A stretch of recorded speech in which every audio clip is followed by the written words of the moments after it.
আর এই ছোট বাচ্চা আল্লাহ।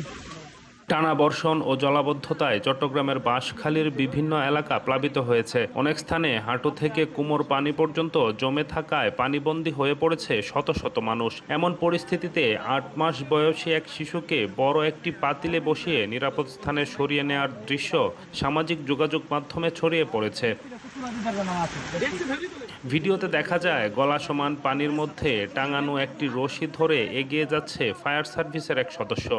তার এক হাতে রশি, অন্য হাতে শিশুকে বসানো একটি বড় পাতিল। পাশে থাকা আরেক সদস্য শিশুটির গায়ে বৃষ্টির পানি না লাগার জন্য পাতিলের উপর ছাতা ধরে হাঁটছেন। ব্যতিক্রমী এ উদ্ধার অভিযান সামাজিক যোগাযোগ মাধ্যমে প্রশংসা কুড়িয়েছে। বাঁশখালী ফায়ার সার্ভিসের স্টেশন সূত্র জানায়, বুধবার রাত 8:30টার দিকে উপজেলার চেচুরিয়া ব্রিজ সংলগ্ন এলাকায় কয়েকজন মানুষ পানিবন্দী হয়ে পড়ার খবর পায় ফায়ার সার্ভিস। পরে ৮ সদস্যের একটি উদ্ধারকারী দল ঘটনাস্থলে গিয়ে উদ্ধার অভিযান পরিচালনা করে।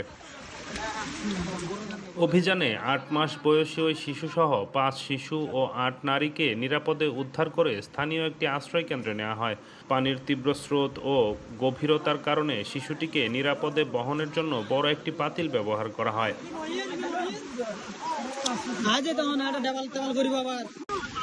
আমি 10 সাথে যাতে একজন নিয়ে যাবেন বাচ্চারা বাসা রাখবেন। হ্যাঁ